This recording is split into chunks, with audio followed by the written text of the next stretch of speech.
Thank you for joining us today on Earthfile. Welcome to the program. I'm Ayola Kasim. Thousands of farmers and their families across Nigeria are on the front line of climate change, with 8 out of 10 farmers in the country being smallholders who grapple with fragmented lands, poor soil fertility and weeds, pests and diseases. Their lives and livelihoods are directly affected by the impact of climate change, and they are also vital to implementing many of the solutions we need to help prevent it. I joined a field trip to Adamawa recently, a state with rich history of agricultural heritage, with its fertile savannas and diverse climate, supporting a wide range of crops. But the changing climate is affecting productivity of the farmers there. We saw firsthand how the farmers are learning new tricks in coping with the changes. That's our focus today on Earthfile. Do stay with us. We are on our way to Demsa, a local government in southern part of Adamawa State, just about an hour's drive from Yola, the state capital. The cloudy sky and drizzle quickly give way to a bright day on leaving the capital, and the landscape is characterized by fertile farmlands. Agriculture is the mainstay of the economy of this area, while the fertile lands supporting the cultivation of crops such as maize, millet, sorghum, groundnuts and rice. Fishing is also a significant economic activity, particularly for communities near the Benue River, which runs through the area. Livestock rearing further contributes to the local economy. But there are also telltale signs of the dangers lurking with the changing weather. Some farmers are already losing their crops due to the rising water level. The farmers are still afraid of further reduction in their yield with the expected rainfall later in the year. Experts say the current challenge in Adamawa is a localized flood event caused by intense rainfall, rather than a widespread problem of too little rain. Unpredictable rainfall, frequent flooding, and shifting weather patterns have pushed many of these rural farmers deeper into poverty. With rain-fed agriculture accounting for the majority of food production in Nigeria, farmers remain highly exposed to the impact of climate change. But many are joining forces in tackling this agricultural underperformance in Nigeria. Forming partnerships across Nigeria, the United Kingdom's Foreign Commonwealth and Development Office-funded PropCom Plus program is aiming to reach over 4 million rural farmers by 2030, half of them women, by helping them adapt to climate risks, increase productivity, and safeguard natural ecosystems. You see, this is the cable that connects the power. One of its partners in Adamawa is teaching the women here in Demsa how to use the solar-powered irrigation system. They're on it. In preparation for the dry season farming. Thank you. Wait. The group now also boasts a solar-powered multi-crop thresher, which provides them with cleaner and sustainable alternatives to help them reduce high operational costs and post-harvest losses. They now also have access to climate-smart seeds that will further reduce their losses due to floods or droughts. Jolison is the project manager for Germal Seeds, as well as the focal person for the Community Energy for Social Enterprise Limited.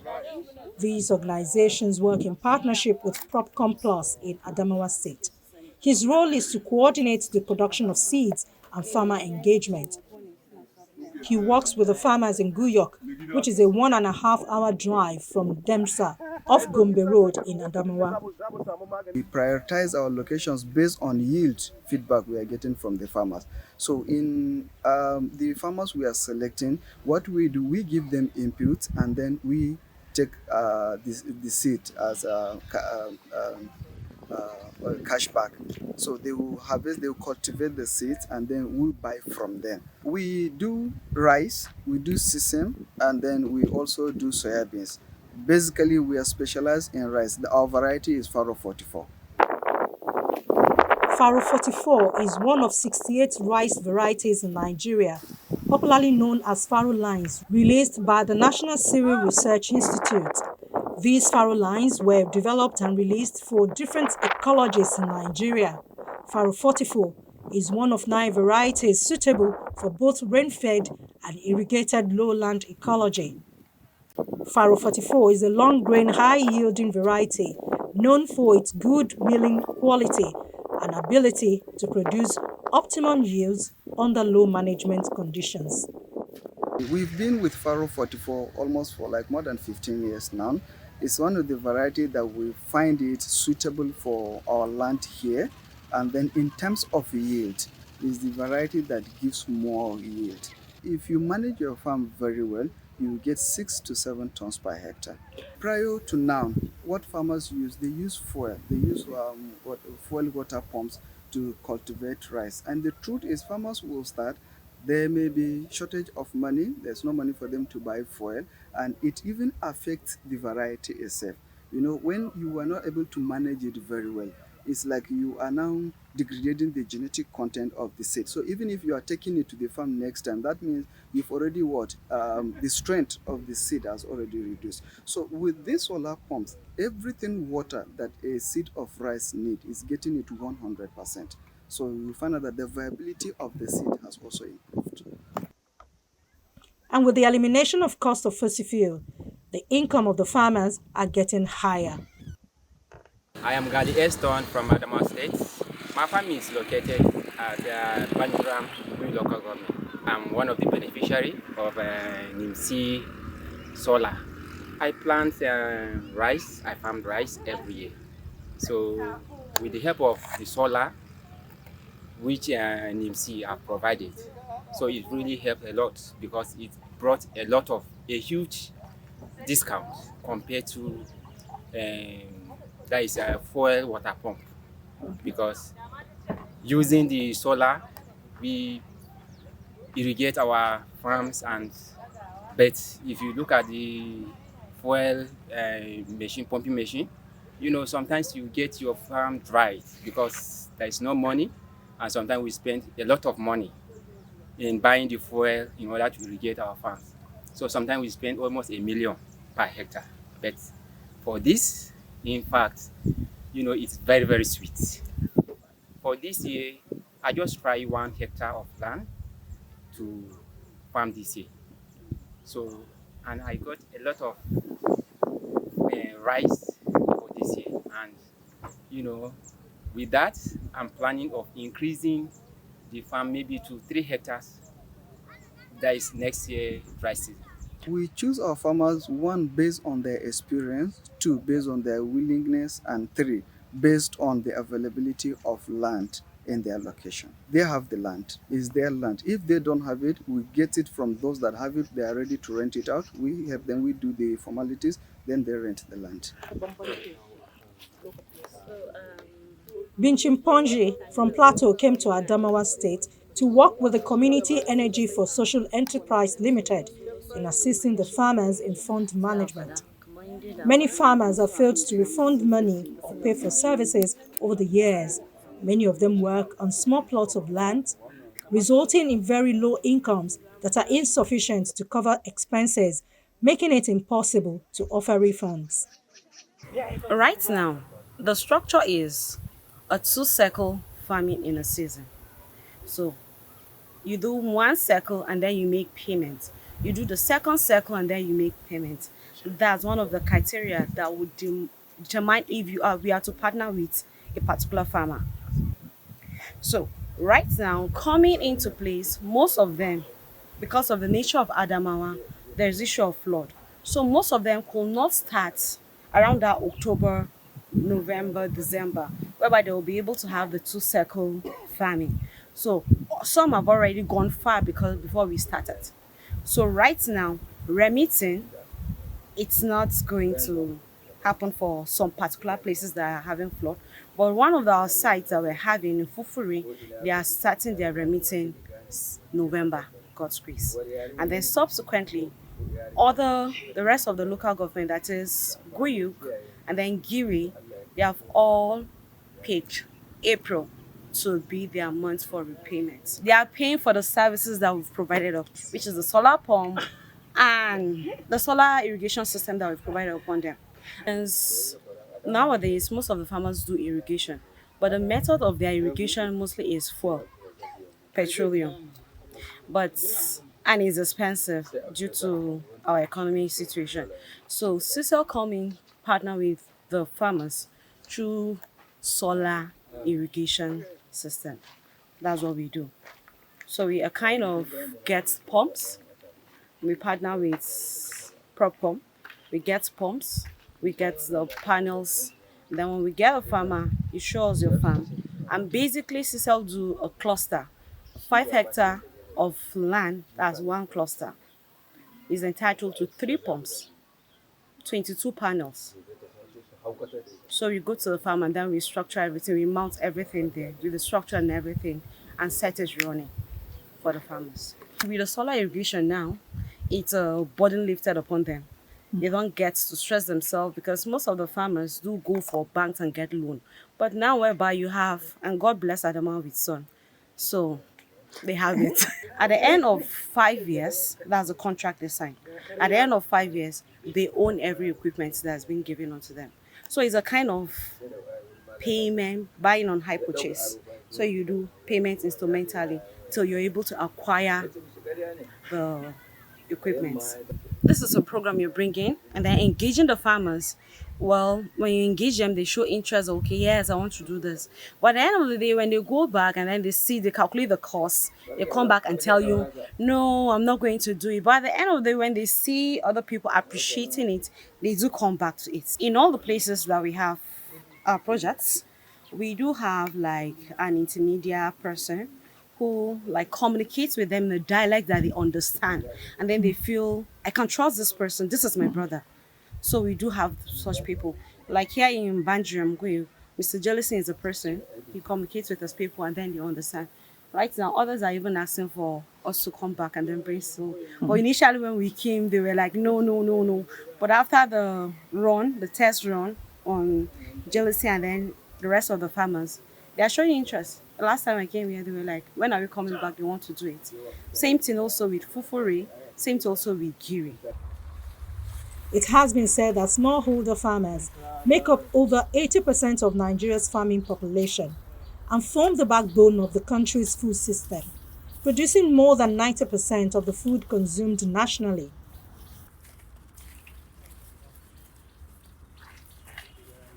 Despite this critical role, they face a complex web of challenges that limit productivity, profitability, and resilience.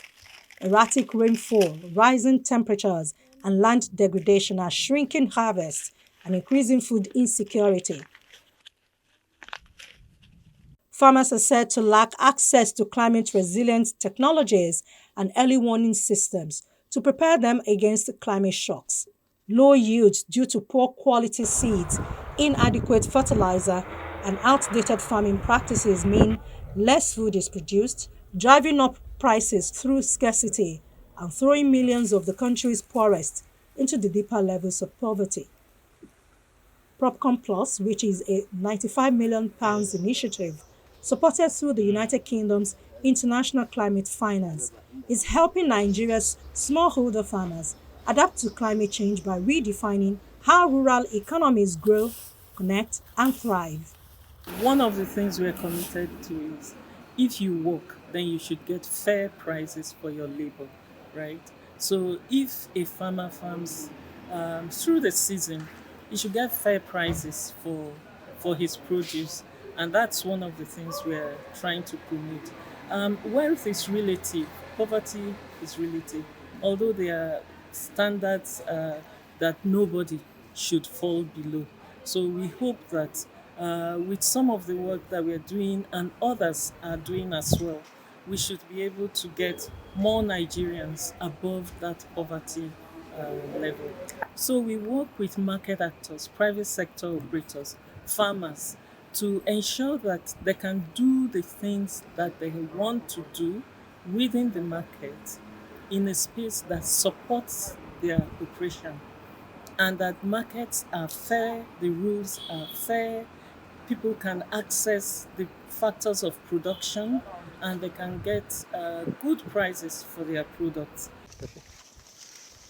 The program's goal is to increase the incomes and resilience of nearly 4 million poor and climate-vulnerable Nigerians, half of them women, through a unique blend of climate-smart interventions, market systems development, and policy reform.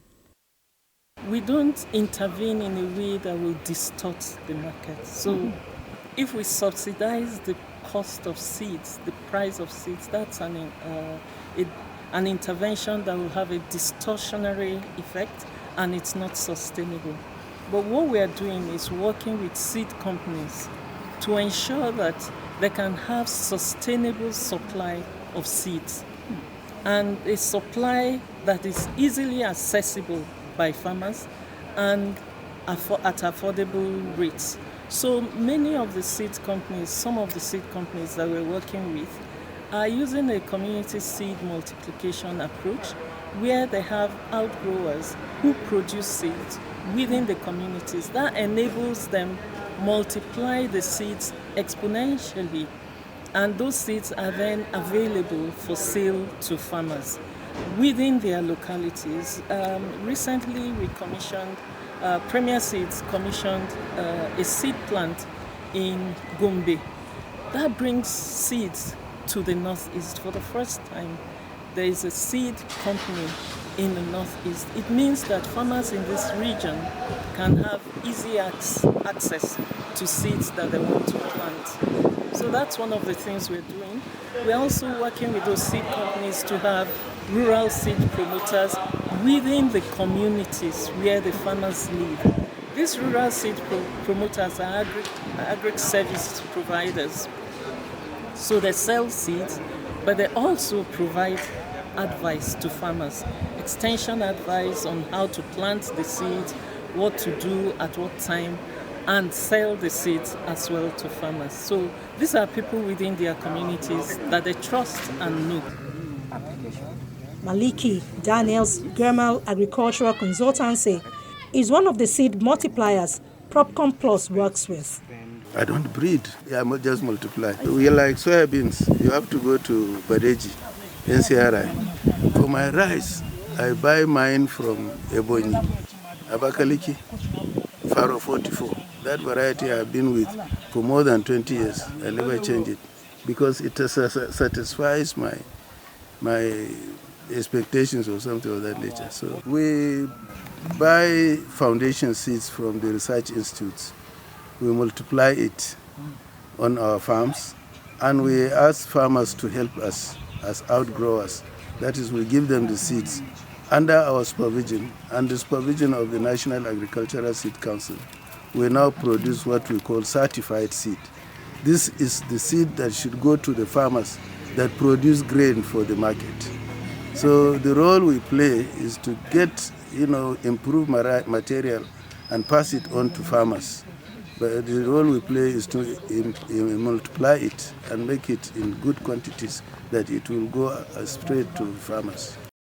But with years of production comes lower yields, and the local seed companies are there to help farmers have constant, easy access to the improved variety of seeds. And when we get it, we multiply it. It will still have a high performance. But when we pass it on to the farmers, if they save it and crop it for about 3 or 4 years, the vigor will drop, and the yield per hectare will also drop. So that's why we have to occupy this position and encourage farmers to buy our seeds, but renew the seeds after every 3rd or 4th year. The seeds, the improved seeds are crosses between 2 parents. So when you grow it the first year, the tendency is that they regenerate to the old parents. And if you see the parents of an improved seed, you will not like it. It's only when you cross them that you get something that is excellent, because nature has given it the chance to come together and produce something better. Since its launch, Propcom Plus says it has already enabled over 536,000 people, nearly half of them women, to adapt to climate impacts through access to improved inputs such as climate-adapted seeds and practices, organic fertilizers, as well as climate-smart farming and post-harvest technologies adapted to smallholder needs, with digital extension services. But the farmers want more. I would like to urge or to beg NIMC Solar to also supply us with the air tilting machine so that we can tilt our beds, help us tilt our beds, because in tilting the beds manually, we spend a lot.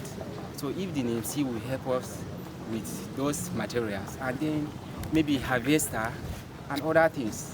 And more especially, one of the sensitive things that we love NIMC to help us with is this herbicide, because there is a lot of insects that used to, as in spoil the rice. So if they can help us supply all those herbicides, I think we'll be grateful and we'll get even more. We are happy with our own inputs, but they are unhappy with the way they are being treated as the units of production for everything that we need to feed in this country. Up to today and tomorrow and many years to come, the small-scale farmer still stands as the unit of production. And if we want to have more food and all this, and our attention should be on him. We don't have large-scale farmers in Nigeria. It's just some few government farms and all this sort of thing. But the thing that goes to the market, which everyone goes to buy for food, is coming from the small-scale farmer. And they are more than 80% of them are people that are our brothers and sisters working in the hot sun and all this sort of thing. So there is no attention given to them as the production units. That is what makes them unhappy. Using a systems-based approach to address structural challenges in Nigeria's food and land use systems, PropCom Plus leverages three key focus areas. The first looks to scale up climate-smart agriculture and post-harvest technologies that boost productivity, reduce losses, and support climate adaptation for millions of smallholder farmers and rural entrepreneurs. It is also testing and piloting new business models that integrate nature-positive approaches, lower emissions, and improve nutrition outcomes, especially in fragile and conflict-prone settings, while it is also supporting the Nigerian government to create an enabling policy environment that fosters sustainable land use, climate adaptation, and inclusive agricultural development. While the beneficiaries are asking for more, PropCom Plus work after 2030 depends on its donor, but before then, it hopes that by 2030, almost 4 million smallholder farmers would have seen increased incomes, and SMEs would have seen increased incomes. They would have built resilience to the impact of climate change. They would have found ways of adapting to the impact of climate change and existing and getting good support for their livelihoods within that space. That's our show for the week. Thank you for watching. Should you have any comment or question, our inbox sfile@channelcv.com is available anytime, any day. You can also watch this episode and other episodes of the program by visiting Channel CV's YouTube channel. Do click the playlist menu and then click S-File. From me, Ayola Kasim, and the team here in Lagos, it's bye for now.